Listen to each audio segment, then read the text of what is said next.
Item ಯಾವುದೇ ಇರಲಿ try ಮಾಡಿ ಆಚಿ ಚಿಕನ್ ಮಸಾಲಾ. ತಾಯಿ ಬೈದ್ರು ಅನ್ನೋ ಕಾರಣಕ್ಕೆ ಡೆತ್ ನೋಟ್ ಬರೆದಿಟ್ಟು ಇಬ್ರು ಹೆಣ್ಣು ಮಕ್ಕಳು ಸಹೋದರಿಯರು ನಾಪತ್ತೆಯಾಗಿ ಹೋಗಿದ್ದಾರಂತೆ. ಏನೋ ಬುದ್ಧಿವಾದ ಹೇಳಿದ್ದಾರೆ ತಾಯಿ. ಇದೇ ಕಾರಣಕ್ಕೆ ಡೆತ್ ನೋಟ್ ಬರೆದಿಟ್ಟು ಸಹೋದರಿಯರು ನಾಪತ್ತೆಯಾಗಿದ್ದು ಶ್ರೀರಂಗಪಟ್ಟಣ ತಾಲೂಕಿನ ಕಾಳೇನಹಳ್ಳಿ ಶೆಡ್ ಗ್ರಾಮದಲ್ಲಿ ನಡೆದಿರುವಂತಹ ಘಟನೆ ಇದು. ಸುಜಾತ 16 ವರ್ಷ, ರುಕ್ಮಿಣಿ 14 ವರ್ಷ ಕಾಣೆಯಾಗಿರುವ ಸಹೋದರಿಯರು ಅಂತ ಹೇಳಲಾಗ್ತಾ ಇದೆ. ಅಮ್ಮ ಬೈದ ಕಾರಣಕ್ಕೆ ಮನೆ ಬಿಟ್ಟು ಹೋಗಿದ್ದಾರಂತೆ ಸಹೋದರಿಯರು. ಅಮ್ಮ ಅಪ್ಪ ಸಾರಿ, ನಿಮ್ ಕಣ್ಮುಂದೆ ಸಾಯೋಕೆ ಆಗಲ್ಲ, ನಾವು ದೂರ ಹೋಗಿ ಸತ್ತಿದ್ದೇವೆ ಸಾರಿ ಅಂತ ಡೆತ್ ನೋಟ್ ಬೇರೆ ಬರೆದಿದ್ದಾರಂತೆ. ಡೆತ್ ನೋಟ್ ಆಧರಿಸಿ ತಂದೆಯಿಂದ ಪೊಲೀಸರಿಗೆ ದೂರು ನೀಡಲಾಗಿದ್ದು ಶ್ರೀರಂಗಪಟ್ಟಣ ಗ್ರಾಮಾಂತರ ಪೊಲೀಸ್ ಠಾಣೆಯಲ್ಲಿ ಈ ಕುರಿತು ಪ್ರಕರಣ ದಾಖಲಾಗಿದೆ ಅನ್ನೋದ್ರ ಡೀಟೇಲ್ ಸದ್ಯ ಸಿಗ್ತಾ ಇದೆ. ತಂದೆ ತಾಯಿ ಏನು ಹೇಳಂಗಿಲ್ಲ. ಈಗ ಮಕ್ಕಳಿಗೆ ಅಷ್ಟು ಸೂಕ್ಷ್ಮ ಮನಸ್ಥಿತಿ ಮಕ್ಕಳದ್ದು. ಬೈದ್ರು ಅನ್ನೋ ಕಾರಣಕ್ಕೆ ಡೆತ್ ನೋಟ್ ಬರೆದಿಟ್ಟಿದ್ದಾರೆ.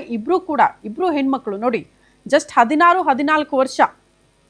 ಬೈದ್ರು ಅನ್ನೋ ಕಾರಣಕ್ಕೆ ಸಾಯೋ ಮನಸ್ಥಿತಿ ಪುಟ್ಟ ಮಕ್ಕಳದ್ದು ನೋಡಿ ಬರೆದಿಟ್ಟಿದ್ದಾರೆ ಆ ಡೆತ್ ನೋಟ್ನಲ್ಲಿ.